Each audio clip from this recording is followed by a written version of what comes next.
अगर मैं आपसे कहूं कि दुनिया के सबसे ताकतवर राष्ट्रपति को डर लग रहा है, तो क्या आप मेरी बात पर यकीन करेंगे? अगर मैं आपसे कहूं कि अमेरिका खौफ में है, तो क्या आप मेरी बात पर यकीन करेंगे? अगर मैं आपको कहूं कि डोनाल्ड ट्रंप को रात में नींद नहीं आ रही है, तो क्या आप यकीन करेंगे? बेशक आप कहेंगे कि इस दुनिया में अमेरिका को किससे डर लग सकता है, लेकिन डोनाल्ड ट्रंप का जो बयान सामने आया है, उससे ऐसा लगता है कि डोनाल्ड ट्रंप अंदर से बहुत डरे हुए हैं। चीन में आज परेड का आयोजन किया गया, सैन्य परेड का, जिसकी तस्वीरें इस वक्त आप देख रहे हैं।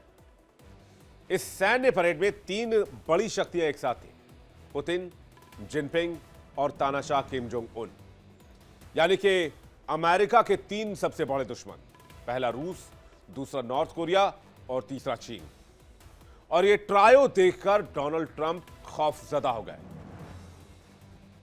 खुलकर बोलने के बजाय अंदर ही अंदर सहमे नजर आए। सोचिए, ट्रंप की राजनीति हमेशा धमकियों के दायरे में चलती रही, ताकत के प्रदर्शन पर टिकी रही। कभी ईरान को कुचलने की बात, कभी चीन को सबक सिखाने का दावा, कभी रूस को चेतावनी, कभी नॉर्थ कोरिया को खत्म करने की धमकी, कभी भारत पर अनाप शनाप टैरिफ लगाने की बात। लेकिन अचानक से हालात पलट गए, जज्बात बदल गए। जिन्हें ट्रंप ने दुश्मन माना, वो एक साथ खड़े हो गए। और ट्रंप, अमेरिका का टफ गाई कहलाने वाला डोनाल्ड ट्रंप अचानक डरा डरा सहमा सहमा नजर आने लगा। पुतिन ने यूक्रेन को तबाह कर दिया, जिनपिंग ने एशिया से लेकर अफ्रीका तक अपनी पकड़ बनाई और किम जोंग ने बार बार मिसाइल टेस्ट कर अमेरिका को चुनौती दी। और जब यह ट्रायो एकजुट हुआ, तो ट्रंप का इकबाल हिल गया। और ये कयास कैसे लगाए जा रहे हैं कि डोनाल्ड ट्रंप डरे हुए हैं? डोनाल्ड ट्रंप इतने बौखलाए, इतने डरे कि उन्होंने इस मुलाकात को अमेरिका के खिलाफ साजिश बता दिया और कहा कि अमेरिका के खिलाफ ये तीनों नेता मिलकर साजिश रच रहे हैं, धमकाने की कोशिश कर रहे हैं, थ्रेट कर रहे हैं। सोशल मीडिया पर पोस्ट करके लिखा, नेताओं को शुभकामनाएं। तीनों नेताओं की मुलाकात पर सवाल यही है, क्या एक नया एंटी ट्रंप ब्लॉक है या फिर यह अमेरिका की पॉलिसी के खिलाफ एक ग्लोबल विद्रोह है? ट्रंप कभी कहते थे अमेरिका फर्स्ट, कभी कहते थे दुनिया हमारी शर्तों पर चलेगी, नाचेगी, कभी कहते थे मैं दुनिया का सबसे स्ट्रांग लीडर हूं। लेकिन जब पुतिन, जिनपिंग और किम साथ खड़े हो गए, तो ट्रंप की जुबान लड़खड़ाने लग गई। तो क्या वाकई डोनाल्ड ट्रंप डर गए? क्या अमेरिका के वर्चस्व का बुलबुला फट चुका है, या फिर यूं कहे कि वो दौर खत्म हो चुका है, या फिर ये ग्लोबल पॉलिटिक्स में एक नई क्रांति है जहां अमेरिका को दुनिया के तमाम देशों को साथ लेकर चलना पड़ेगा, न कि उनके खिलाफ चलेंगे? ट्रंप ने जो लिखा है वो हम आपको दिखा रहे हैं। ट्रंप ने पहले तो अपने सोशल मीडिया पर इन तीनों नेताओं को शुभकामनाएं दी, लेकिन उसके बाद वो लिखते हैं कि ये तीनों अमेरिका के खिलाफ साजिश कर रहे हैं, अमेरिका को डराने की कोशिश कर रहे हैं। चलिए अब आपको दिखाते हैं कि बीजिंग में जो विक्ट्री डे परेड हुई, इसमें कौन कौन से मिसाइलों का शक्ति प्रदर्शन किया गया। एक नजर डाल लीजिए, जिसमें अमेरिका तक मार करने वाली मिसाइलें भी थी। इसमें hypersonic glide vehicles, YJ-21 anti-ship cruise missile, JL-3 ballistic missile, DF-5C nuclear intercontinental ballistic missile. ये वो हथियार हैं जो अमेरिका तक भी पहुंच सकते हैं। इसके अलावा रोबोटिक खूंखार कुत्ते, ड्रोन से उड़ने वाला, ड्रोन टेक्नोलॉजी पर काम करने वाला फाइटर जेट। इसलिए डोनाल्ड ट्रंप कह रहे हैं कि यूएस के खिलाफ बड़ा षड्यंत्र किया जा रहा है। बीजिंग में शी, पुतिन और किम की मौजूदगी के पर डोनाल्ड ट्रंप भड़क गए, तीनों की मुलाकात को साजिश बता दिया। ट्रंप ने दावा किया कि अमेरिका के खिलाफ साजिश रचने के लिए मुलाकात हुई है। ट्रंप ने तंज भी किया और कहा कि तीनों नेताओं को मेरी शुभकामनाएं हैं कि आप साजिश करिए, इससे अमेरिका को कोई फर्क नहीं पड़ेगा। लेकिन इस सोशल मीडिया पोस्ट के बाद डोनाल्ड ट्रंप की और अमेरिका की कलई खुल गई। इस मुद्दे पर बातचीत करने के लिए मेहमानों का एक पैनल हमारे साथ मौजूद है। पैनल का रुख करें, लेकिन उससे पहले 2 तस्वीर आप देख लीजिए। एक तरफ अलग थलग पड़े डोनाल्ड ट्रंप, जो पूरी दुनिया से दुश्मनी मोल ले चुके हैं, और दूसरी तरफ तीन महाशक्तियां एक साथ दिखी, जिसमें कि शी जिनपिंग, रूसी राष्ट्रपति पुतिन और नॉर्थ कोरियाई तानाशाह किम जोंग उन। बेशक ये तीन बड़े लीडर्स हैं, लेकिन ये तीनों अमेरिका के सबसे बड़े दुश्मन माने जाते हैं। अच्छा, अमेरिका में एक अलग तरह की बातचीत शुरू हो गई है। एससीओ की तस्वीर सामने आने के बाद और ये विक्ट्री डे परेड की तस्वीर सामने आने के बाद अमेरिका में ये बात होने लगी कि आखिर भारत को चीन की तरफ, एससीओ की तरफ अमेरिका ने जाने क्यों दिया। इससे अमेरिका के इतने दिनों की मेहनत, जिसने भारत को इस टीम में शामिल होने से रोक रखा था, इस टीम की तरफ जाने से रोक रखा था, उस पर पानी फिर गया। यानी कहीं ना कहीं अमेरिका में जो थिंक टैंक है वो अब इस बात से परेशान है कि ग्लोबल साउथ इतना मजबूत हो चुका है कि अगर एक साथ सभी मिल गए और अपने मतभेदों को किनारा कर लिया तो अमेरिकी इकोनॉमी से ये दो दो हाथ कर सकते हैं। बातचीत करने के लिए अमेरिका से डॉक्टर धीरज कौल हमारे साथ जुड़ रहे हैं। भू राजनीतिक विश्लेषक और इकोनॉमिक एक्सपर्ट हैं। मेजर संजय सोई हमारे साथ जुड़ रहे हैं, रक्षा विशेषज्ञ, विदेश मामलों के जानकार। जेके त्रिपाठी हमारे साथ जुड़ रहे हैं, फॉर्मर डिप्लोमेट हैं। और डॉक्टर अमन चुग हमारे साथ जुड़ रहे हैं, फाइनेंशियल एक्सपर्ट हैं। आप सभी मेहमानों का बहुत स्वागत है। लेकिन सबसे पहले मैं जेके त्रिपाठी सर आपसे शुरुआत करूंगा, क्योंकि आप डिप्लोमेट भी रह चुके हैं, कई देशों में काम कर चुके हैं। ये जो मैं सेंस कर पा रहा हूं डोनाल्ड ट्रंप के इस सोशल मीडिया पोस्ट से, कि वो कह रहे हैं कि भाई अमेरिका को थ्रेट करने की कोशिश की जा रही है। भाई अमेरिका को कोई थ्रेट नहीं कर रहा, आप खुद डरा हुआ महसूस कर रहे हैं। आपको ऐसी भाषा लिखनी नहीं चाहिए। अगर आप अपने आप को दुनिया का सुपर पावर कहते हैं और आप सो कॉल्ड सबसे बड़ी इकोनॉमी है, तो क्या बताता है ये पोस्ट त्रिपाठी सर?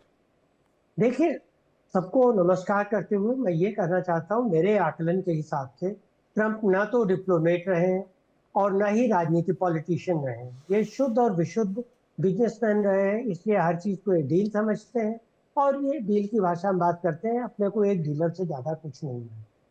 अब यहाँ पर ये घिर गए हैं, ये दे और ट्रंप एक बहुत ही जिद्दी, बड़े ही इन्फ्लेटेड ईगो वाले पर्सन। जब तक उनके ईगो को आप सहलाते रहेंगे तब तक वो खुश रहेंगे, जैसा कि दोबारा मिलने पर जेलेंस्की ने किया, या आपने देखा कि ब्रिटिश प्राइम मिनिस्टर या फ्रेंच प्रेसिडेंट ने किया। लेकिन अगर वो नहीं करते तो फिर अपना नाराज हो जाते, जैसे पहली बार जेलेंस्की से हुए थे, मोदी जी से हुए।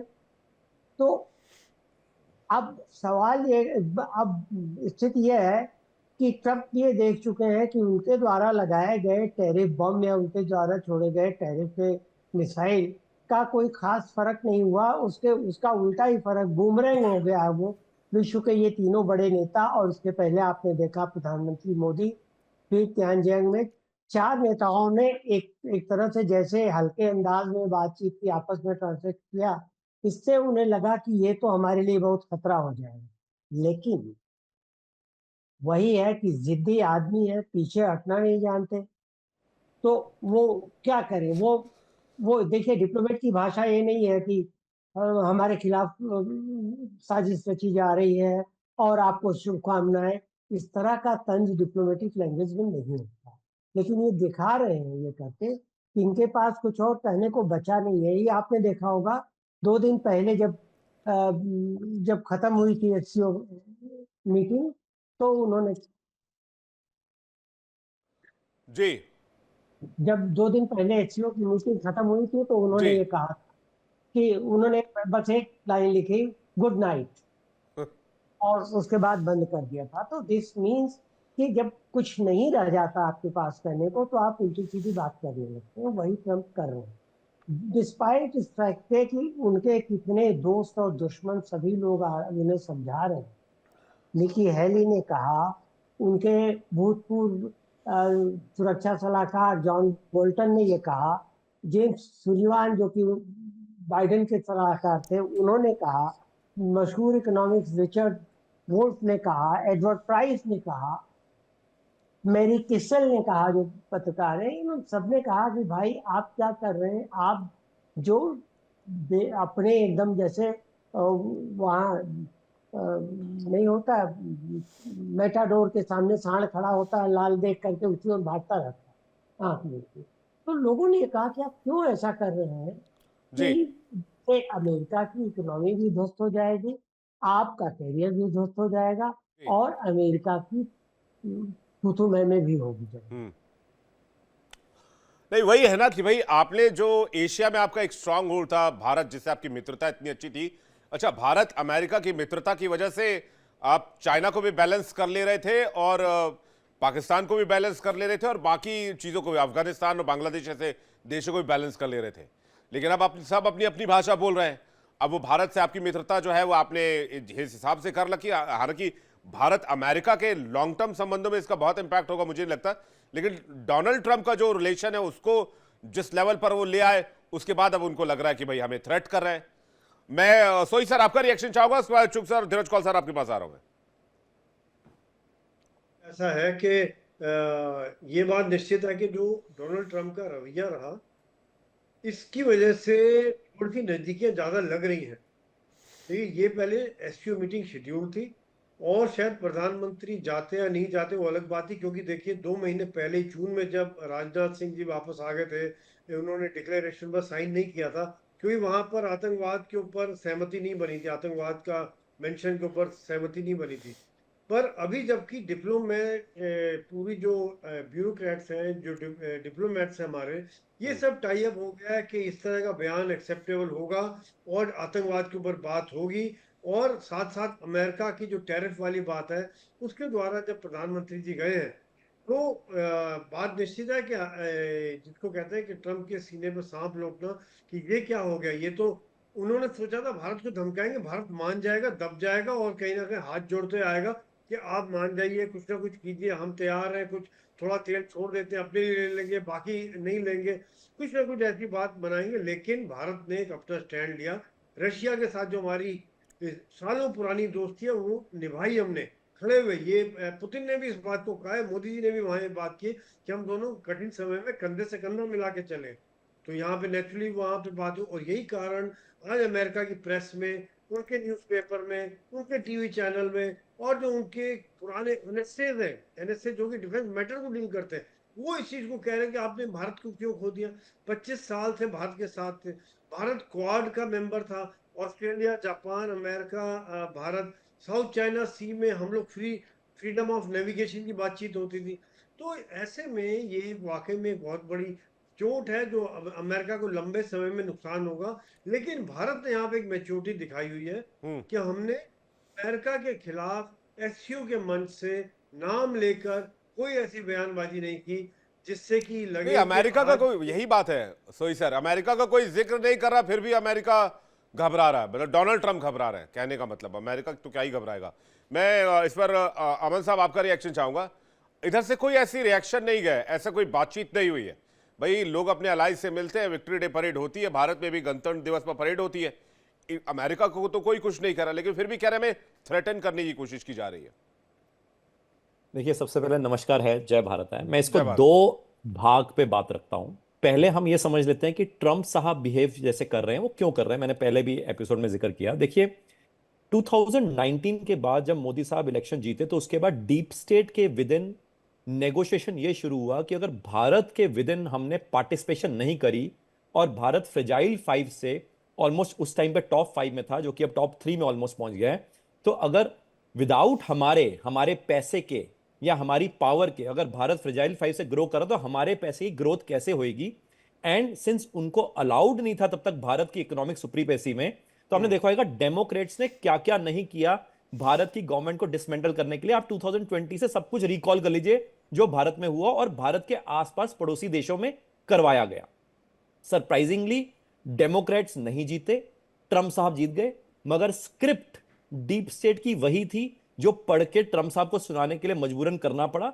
एंड जो कि ट्रंप साहब ने शुरुआत कम करी, नोवारो साहब ने, स्कॉट बेसेंट साहब ने, वो सारी स्टेटमेंट जो तीखे जो बाण हैं रखने वाले, जैसे रिसेंट अभी ब्राह्मण के अगेंस्ट भी स्टेटमेंट दी और वगैरह वगैरह, ये सब इसलिए क्योंकि डीप स्टेट की स्टेटमेंट थी ताकि भारत को एक तरह से आर्म ट्विस्ट किया जाए। डेमोग्राफिक्स कहां से चेंज हुए जी?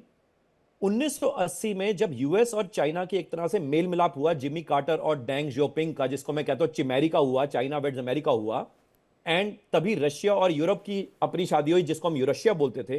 2020 के बाद ये सारा सिस्टम टूटा और चाइना और रशिया इकट्ठे हो गए, जिसको मैं चशिया बोलता हूं। अब एक तरह से एंग्लो अमेरिकन, यानी कि मैं यूं बोलूं तो यूरोपियन अमेरिकन, अटलांटिक अमेरिकन, और एक तरफ यहां पे यूरेशिया इकट्ठा हुआ है। भारत एक ऐसे पड़ाव पे है, फलक्रम पे है कि मैं इस तरफ जाऊं तो वहां का पलड़ा भारी और इस तरफ जाऊं तो यहां का पलड़ा भारी, यानी कि यह समझना बहुत इंपॉर्टेंट है। अब आते हैं, मैं एक स्टेटमेंट आखिर बोलता हूं और फिर मैं दूसरे स्टैंड पे आता हूं कि जो अभी जो डिस्प्ले ऑफ पावर दिखाया गया, आपको याद होगा जेडी वैन साहब जब भारत में थे तो उन्होंने जिक्र किया था कि भारत की जमीन के ऊपर खतरा है, और उसके बाद ही उसके आसपास ही पुलवामा अटैक हुआ। मोदी साहब और हमारी इंटेलिजेंस एजेंसी समझती हैं कि यूएस की प्रेजेंस हर जगह है, सीआईए के एजेंट्स हर जगह हैं, इवन एससीओ समिट में भी कई तरह के एजेंट्स वहां पे मीडिया और प्रेस बन के पहुंचे हैं। तभी पुतिन साहब ने मोदी साहब को अपनी गाड़ी में बिठा लिया कि भाई साहब यहां पे कोई मीडिया वाला नहीं होएगा, हम यहां पे आराम से चर्चा कर सकते हैं। तो ये सब समझ आता है मोदी साहब को, इसलिए मोदी साहब एससीओ समिट में गए, परेड में नहीं खड़े रहे, क्योंकि उनको पता है आज ट्रंप भाई साहब की जो स्क्रिप्ट है, चाइना भी कोई हमारा सगा नहीं है। नहीं नहीं, अब बिल्कुल। आते हैं कि वहां पे जो चाइना के पर्सपेक्टिव से देखिए, मैं उससे पहले एक स्टेटमेंट देता हूं कि 3 इंपॉर्टेंट कॉन्ट्राडिक्शंस हैं अगर मैं ध्यान से समझूं। एंड इससे पहले मैं यूं कहता हूं कि एक स्टेटमेंट आती है, there are decades when nothing happens and then there are weeks when decades happen. ये कुछ हफ्ते ऐसे हैं जो पूरा डेकेड का पूरा मिला जुला चल रहा है। पहली स्टेटमेंट माइक वॉल्ट्स की आती है, जो नेशनल सिक्योरिटी एडवाइजर है। वो क्या कहते हैं? वो कहते हैं ग्लोबल मिलिट्री प्रेजेंस होनी चाहिए यूनाइटेड स्टेट्स ऑफ अमेरिका। फिर उसके बाद स्टेटमेंट आती है कॉल्बी की, वो कहते हैं नहीं नहीं नहीं, हमें ऐसा करना चाहिए, यूक्रेन से पुल आउट कर लेना चाहिए अपना प्रेजेंस और चाइना के ऊपर फोकस करना चाहिए। रीसेंट स्टेटमेंट स्टीव बैनन क्या कहता है? वो कहता है चाइना के अगेंस्ट हम ताइवान के वाटर्स में टक्कर नहीं दे सकते। ये लेटेस्ट स्टेटमेंट स्टीव बैनन की है। अब इंपॉर्टेंट पॉइंट क्या आता है जी, यूएस को खुद पता है कि अगर चाइना ताइवान लड़ाई करता है और चाइना ने पूरी जो सुप्रीमेसी दिखाई है, तो उसने यूएस के ऊपर अटैक नहीं करना, उसने ताइवान के ऊपर अटैक करना है। एंड 6:1 की कैपेबिलिटीज है, यूएस के एक्सपर्ट्स बोलते हैं, और एक हफ्ते से ज्यादा यूएस लड़ाई नहीं लड़ सकता वहां पे, ये भी बोलता है। तो चाइना ने उसको सिर्फ ये बोला है कि भाई जो मेरा डिस्प्ले ऑफ पावर है, बाय चांस वो ताइवान में घुसने की कोशिश करे तो मेरे पास टैक्टिकल जो मिसाइल है, जो कि मैं भारत को दिखाने की कोशिश करता हूं, लॉन्ग रेंज मिसाइल तेरे लिए दिखा रहा हूं, जो कि अभी आपने थोड़ी देर पहले दिखाया भी कि जो जो न्यूक्लियर कैपेबिलिटीज और पिछले 8 साल में जो चाइना ने एक तरह से खड़ी करी है। तो मुझे लगता है कि यहां पे भारत की पोजीशन जो है, अभी भी हम यूं नहीं कहेंगे कि हम चाइना वाले साथ में हैं, चाइना के साथ है, क्योंकि अभी मेरे को लगता है कि अभी यूएस और चाइना वैसे भी पाकिस्तान से हमारे अगेंस्ट दोबारा एक नेक्स्ट स्टेप लेंगे, जिसको मैं कह रहा हूं कि ऑपरेशन सिंदूर पार्ट 2 अभी सितंबर अक्टूबर के बाद वो भी एंगल खुलना है। फिर वो इजराइल की स्टेटमेंट एंटी यूएस आ रही है, तो ऑब्वियसली वो ईरान इजराइल वाला काउंटर भी खुलेगा। यूएस ऐसे शांत पूरे बैठेगा नहीं। तो हमारा स्टैंड यूएस की तरफ से हो सकता है, आज चाइना के साथ हम रशिया के साथ है, हो सकता है फिर स्टैंड चेंज हो जाएगा। तो मुझे लगता है इसको थोड़ा और मोदी साहब ने बिल्कुल सही भांप के उसको विक्ट्री परेड को उन्होंने अटेंड नहीं किया। नहीं, वहां पर और खड़े होने का मतलब ही नहीं था। वहां पे किम जोंग उन और पाकिस्तान के बिल्कुल सो कॉल्ड प्राइम मिनिस्टर, कठपुतली प्राइम मिनिस्टर, पाकिस्तान वाले पीएम को कटोरा इसलिए शरीफ। बुलाया गया था कि भाई साहब वही समिट पे साइन कर दो कि देखो जी पुलवामा अटैक हुआ था एंड आप भी निंदा कर दो। यानी पाकिस्तान को कहा गया कि भाई तू निंदा कर दे, ताकि भारत जो है वो चाइना रशिया वाले इंक्लिनेशन में आ जाए। तो पाकिस्तान तो बेचारा दोनों जगह से पिटेगा ही, चाइना से भी और यूएस से भी। नहीं नहीं, पाकिस्तान के जो सो कॉल्ड प्राइम मिनिस्टर है वो बेचारे, आज उनकी तस्वीर देखकर मैं तो कई बार उसको देखकर मेरी हंसी छूट गई कि भाई किस तरह की स्थिति रही है उनके उस पूरे वॉक के दरमियान। फोटो आपके दरमियान बड़ी इंटरेस्टिंग बात बताता हूँ, दर्शक भी इसको देखेंगे। अब चूंकि पाकिस्तान का जिक्र हुआ तो जरा सा बता देते हैं। जो फोटो आप में शी जिनपिंग थे, उसके 3rd नंबर पे उनके राइट में नेपाल के पीएम केपी ओली थे, और उनके लेफ्ट में 8वें नंबर पर शहबाज शरीफ थे, जबकि पाकिस्तान नेपाल से कहीं बड़ा ज्यादा अलाई है। तो ये तो पाकिस्तान की औकात है। खैर, क्यों डर रहा है अमेरिका, क्यों कह रहा है हमें धमकाने की कोशिश की जा रही है, मैं धीरज कौल जी से समझना चाहूंगा। धीरज कौल जी। नमस्कार, thank you for having me on the show. I think मैंने आपके सब पैनलिस्ट को सुना। बहुत ही इम्पोर्टेंट क्वेश्चन आप पूछ रहे हैं और मैं इसको पॉलिटिकली करेक्ट दिशा में बात करूंगा। देखिए, ये कहना कि अमेरिका डर रहा है, I would not agree totally with it. अभी भी हमारे पास we are number 1 in economy, we are number 1 in tech. Definitely lately जो पॉलिसीज हुई हैं, इंडिया ने अपने जियो पॉलिटिकली और स्ट्रैटेजिक पार्टनर भारत को, यूएस ने टेक्निकली भारत को थोड़ा सा दूसरे तरफ पुश किया है, जिसके ऊपर बहुत क्रिटिसिज्म यहाँ की मीडिया, यहाँ के थिंक टैंक, यहाँ के पॉलिटिशियंस दे रहे हैं और स्पेशली उस रेस में जो कि टेक की रेस है, उसमें एक बहुत बड़ा डिसएडवांटेज होगा अगर भारत का जर्नल टाई यहाँ की सिलिकॉन वैली से कम हो जाए, जो दिख रहा है because of lack of interest for students जो कि ब्रेन ड्रेन करके भारत से आते हैं मास्टर्स करने, उनकी एप्लीकेशंस में भी काफ़ी कमी आई है, जो एक बहुत कंसर्निंग थिंग है from American tech sector wise. लेकिन ये जो परेड है अभी हमने देखा कि पुतिन वहाँ पे हैं और शी जिनपिंग भी हैं और पाकिस्तान के लीडर हैं और कुछ सेंट्रल एशियन कंट्रीज़ के प्रेज़िडेंट हैं। ये एक तरीके का अपने आप को ग्लोबल पावर एम्फसाइज़ करने का एक प्रदर्शन भी है, जो कि अमेरिका के खिलाफ एक तरीके का एक यूनियन दिखाई दे रहा है और ये मत भूलिए कि इन तीनों देशों में एक देश ऐसा है जो अमेरिका को डायरेक्ट थ्रेट करता है पिछले 7 से 8 साल में, कि जैसे भी हमारे पास मिसाइल होंगी जो हम आपके स्ट्रेटेजिक टारगेट को हिट कर सकते हैं, हम करेंगे, जो कि नॉर्थ कोरिया के डिक्टेटर हैं। तो ये इस पिक्चर का बहुत बड़ा सिग्निफिकेंस है जब आप इस सेंस में देखें क्योंकि रशिया जो कि इस टाइम वर्ल्ड के लार्जेस्ट स्ट्रेटेजिक रिजर्व्स के ऊपर बैठा हुआ है, ऑयल की बात करें, रेयर अर्थ की बात करें, बहुत उनके पास और लैंड मास की बात करें और कहाँ से कहाँ उनके बॉर्डर्स कनेक्टेड हैं। तो जैसे ही नॉर्थ कोरिया और रशियन अलायंस होता है, दुनिया दुनिया के लिए मैं बात करता हूँ, काफ़ी चिंता की विषय क्रिएट हो जाता है।